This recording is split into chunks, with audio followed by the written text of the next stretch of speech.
Hello students, this is Anju and today we will discuss about the French society. French की जो society है उसे 3 states में divide किया गया था। First state, second state, third state. First state में वो लोग आते थे जो कि ऊंचे वर्ग के थे, जैसे कि क्लर्जी। इनमें वो लोग थे जैसे कि चर्च के फादर्स हो गए, ऑनर्स ऑफ चर्च हो गए। सेकंड स्टेट में आते थे नोबिलिटी।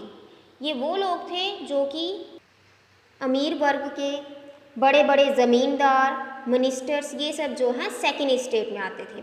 थर्ड स्टेट में बिजनेसमैन, पीजेंट्स, सर्वेंट्स, मेड्स, ये सब आते थे। और 90% पीजेंट्स जो हैं थर्ड स्टेट में आते थे, लेकिन इनमें से कुछ पीजेंट्स ऐसे थे जिनके पास खुद की ज़मीन नहीं थी खेती करने के लिए, और इसकी वजह थी क्योंकि 60% लैंड जो है फर्स्ट 2 स्टेट्स को दी जाती थी, और साथ में इन्हें कुछ प्रिविलेजेस भी दी जाती थी, जैसे कि एग्जम्पशन फ्रॉम पेइंग टैक्स। मतलब इन्हें इन 2 स्टेट्स के लोगों को जो है टैक्स पे नहीं करना होता था। और फ्यूडल प्रिविलेजेस, इसका मतलब हुआ कि ये जो है थर्ड स्टेट के लोगों से काम करवा सकते थे, और वो भी फ्री में। थर्ड स्टेट के लोगों की हालत बहुत बुरी थी, उन्हें बहुत सारे टैक्सेस पे करना पड़ते थे। इनमें से एक टैक्स था थीसिस। इसमें जो है उन्हें अपने अनाज का 10% जो है चर्च को देना पड़ता था।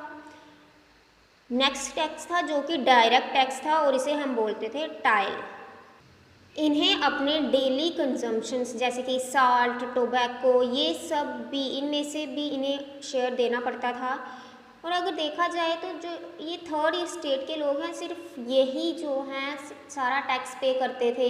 इनकी इतनी कमाई नहीं होती थी जितने प्रकार के इन्हें टैक्स पे करना पड़ते थे, और इन पे जो है बहुत ज़्यादा फाइनेंशियल बर्डन था।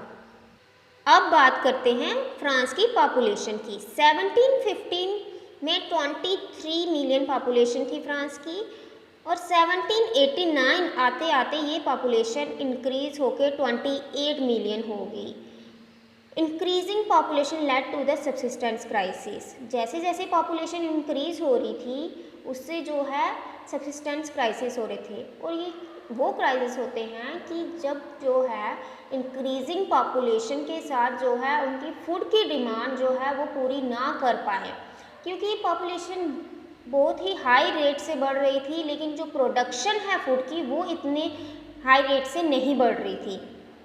ऐसे में जो प्राइसेस थे वो बहुत ज़्यादा हाई हो गए थे, और महंगाई बहुत ज़्यादा बढ़ गई थी, जिससे जो थर्ड स्टेट के लोग हैं उनको बहुत ज़्यादा प्रॉब्लम्स फेस करना पड़ रही थी। जैसे हम लोग रोटी, चावल, दाल, सब्जी खाते हैं, और ये हमारी स्टेबल डाइट होती है, मतलब हमें ये चाहिए ही चाहिए, हमारी प्रायोरिटी यही रहती है कि हमें ये सब मिल जाए। इन लोगों की स्टेबल डाइट थी ब्रेड, और ब्रेड के दाम भी इतने ज़्यादा बढ़ गए थे कि जो थर्ड स्टेट्स के लोग थे उन्हें वो ख़रीदने में भी बहुत प्रॉब्लम आ रही थी। इसीलिए सभी लोग जो हैं इसके खिलाफ आवाज़ उठाना चाहते थे, क्योंकि जो मज़दूर लोग थे उनकी वेजेस फिक्स्ड थी, लेकिन महंगाई बढ़ रही थी, और ये एक बहुत बड़ी प्रॉब्लम थी। 18th सेंचुरी में एक सोशल ग्रुप का इमर्जेंस हुआ, जिसे हम मिडिल क्लास कह सकते हैं। मिडिल क्लास एक ऐसे वर्ग के लोग थे जिन्होंने काफ़ी पैसा कमाया। इन्होंने जो है सिल्क टेक्सटाइल और वूलन के कपड़े बेचकर जो है बहुत सारा पैसा कमाया। इन्होंने ये सब एक्सपोर्ट भी किया, और अमीर लोगों को बेच बेच कर ये बहुत ज़्यादा पैसा कमाने लगे, और सोसाइटी में ये बहुत इम्पॉर्टेंट हो गए। इनमें से कुछ मर्चेंट्स, मैन्युफैक्चरर्स भी थे। और याद रखिए जो थर्ड स्टेट है उसमें कुछ ऐसे भी प्रोफेशनल्स थे जो कि लॉयर थे या एडमिनिस्ट्रेटिव ऑफिशियल्स थे, और बहुत ही एजुकेटेड लोग भी थे, जो बिलीव करते थे कि सिर्फ बर्थ के ऊपर किसी को इस तरह से बांटना नहीं चाहिए। कोई भी सोशल पोजीशन जो है कि किसी के मेरिट के हिसाब से नहीं, मेरिट के हिसाब से होनी चाहिए। वो कितना हार्ड वर्किंग है, कितना टैलेंटेड है, इस बेसिस पर उसकी पोजीशन होनी चाहिए। ये सारे आइडियाज़ जो कि एक सोसाइटी की बात करते थे, जो कि फ्रीडम के ऊपर बेस हो गए, अपॉर्चुनिटीज़ के ऊपर बेस होंगे। इन सब आइडियाज़ को बढ़ाया कुछ फिलोसफर्स ने और इनके नाम थे जॉन लॉक और जीन जैकस रूसो। इन लोगों ने ऐसी किताबें लिखी जिसके द्वारा लोगों के अंदर एक भावना उत्पन्न होगी कि हाँ, हमें अपने हित के लिए लड़ना होगा और अपने अधिकारों के लिए आगे बढ़ना होगा। तो इनमें से रूसो ने एक बुक लिखी, द ट्रीटीज ऑफ गवर्नमेंट। इसमें इन्होंने बात की कि जो डॉक्ट्राइन है डिवाइन की, एब्सोल्यूट राइट है मोनार्क का, वो बिल्कुल भी सही नहीं है। जो राजा की पावर है उसे कंट्रोल करना ज़रूरी होता है। तो इसके खिलाफ उन्होंने आवाज़ उठाई। इसके अलावा रूसो ने एक आइडिया को बढ़ाया कि जो गवर्नमेंट है वो सोशल कॉन्ट्रैक्ट पे बेस होनी चाहिए, जहाँ पर वह अपने लोगों के साथ, अपनी जनता के साथ कॉन्ट्रैक्ट करे। The spirit of law. एक और फिलोसफर थे मोंटेस्क्यू, जिन्होंने ये प्रपोजल रखा था कि डिवीज़न ऑफ गवर्नमेंट होनी चाहिए, कि गवर्नमेंट को लेजिस्लेटिव, एग्जीक्यूटिव और जुडिशरी में बांट देना चाहिए, जो कि सेपरेशन पावर आज हम इंडिया में भी देखते हैं। ये एक ऐसा मॉडल था गवर्नमेंट का जो कि यूएसए में फोर्स किया गया after the independence of 13 colonies from Britain, जिनके बारे में हमने स्टार्टिंग में पढ़ा था।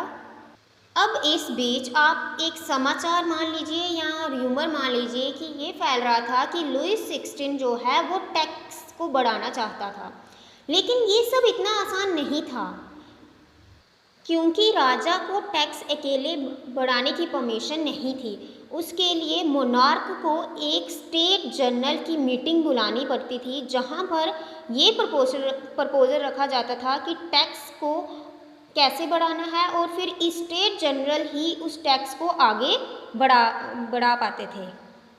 अब स्टेट जनरल क्या होता है? ये एक पॉलिटिकल बॉडी है जहां पर तीनों स्टेट के रिप्रेजेंटेटिव आते हैं और मोनार्क डिसाइड करता है कि उन लोगों के साथ मिलकर वो क्या आगे टैक्स को बढ़ाए, डिसाइड करे कि आगे टैक्स को बढ़ाना है या नहीं बढ़ाना है और कैसे बढ़ाना है। और ये सब वोटिंग से होता था और हर एक के पास एक एक वोट होता था। तो लुई 16 ने इसी परंपरा को आगे बढ़ाया, लेकिन थर्ड स्टेट के लोगों को लोग जो है इस बात से एग्री नहीं थे, और वो क्यों नहीं एग्री नहीं थे इसके बारे में हम अपनी नेक्स्ट वीडियो में पढ़ेंगे। आज के लिए इतना ही। Hope you all enjoy today session. Thank you.